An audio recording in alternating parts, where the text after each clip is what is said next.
یا ایھا الذین آمنوا لا تلہکم اموالکم ولا اولادکم عن ذکر اللہ، اے وہ لوگوں جو ایمان لائے، نہ ہلاک میں ڈالے تمہارا مال اور نہ تمہاری اولاد عن ذکر اللہ، اللہ کے ذکر سے۔ اے ایمان والو، تمہارا مال تمہاری اولاد کیا نہ کریں؟ اللہ کے ذکر سے غافل نہ کریں، کہ مال کمانے کے لیے، اولاد کی ضرورتوں کو پورا کرنے کے لیے انسان صبح سے لے کر رات گئے تک پیسہ کماتا ہے، اور مال کو کمانے کے لیے اللہ کے ذکر سے غافل ہو جاتا ہے، تو اللہ رب العزت نے سورۃ منافقون کے اندر کہا کہ ایمان والو، یہ دو چیزیں کہیں تمہیں اللہ کے ذکر سے غافل نہ کر دیں، نہ تمہارا مال کمانا، نہ تمہارا اولاد کی ضرورتیں پورا کرنا تمہیں اللہ سے غافل کرے۔ اگر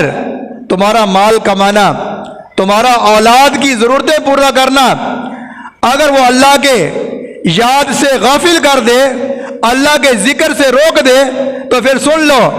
فَأُولَٰئِكَ هُمُ الْخَاسِرُونَ، یہی لوگ نقصان اٹھانے والے ہیں،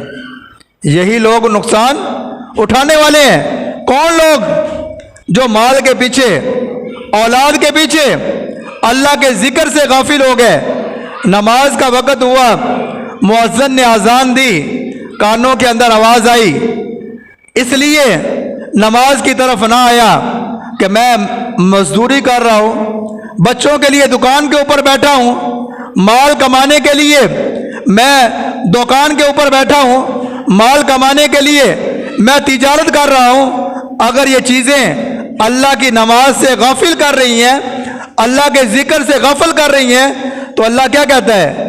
کہ جو ان کے پیچھے نماز کو چھوڑے گا، اللہ کے ذکر سے روح گردانی کرے گا، فَأُولَٰئِكَ هُمُ الْخَاسِرُونَ، وہ دولت کمانے کے بعد سمجھ لے کہ میں کامیاب ہونے والا ہوں، میں اللہ کا ذکر، نماز چھوڑ کر اپنی اولاد کی ضرورتوں کو پورا کرنے والا ہوں، میں نماز کو چھوڑ کر تجارت کر رہا ہوں، میں نماز کو چھوڑ کر اللہ کے ذکر سے، اللہ کے ذکر سے غفلت برتنے کے بعد میں تجارت کے اندر کامیاب ہو جاؤں گا، میں اولاد کی پرورش کرنے کے اندر، اولاد کی ضرورتوں کو پورا کرنے کے اندر کامیاب ہو جاؤں گا۔ وہ سمجھتا رہے، لیکن اللہ کے ہاں، اللہ کے رسول کے ہاں وہ انسان کیا کرنے والا ہے؟ نقصان اٹھانے والا ہے۔ جتنا مرضی پیسہ کما لے، جتنا مرضی اولاد کو خوش کرنے کے لیے پیسہ کمائے، تجارت کرے، لیکن ایک چیز اگر آ گئی، اللہ کے ذکر سے غافل ہو گیا، تو وہ کیا ہے؟ نقصان اٹھانے والا ہے۔ آج دیکھیں، اسی مال کی خاطر،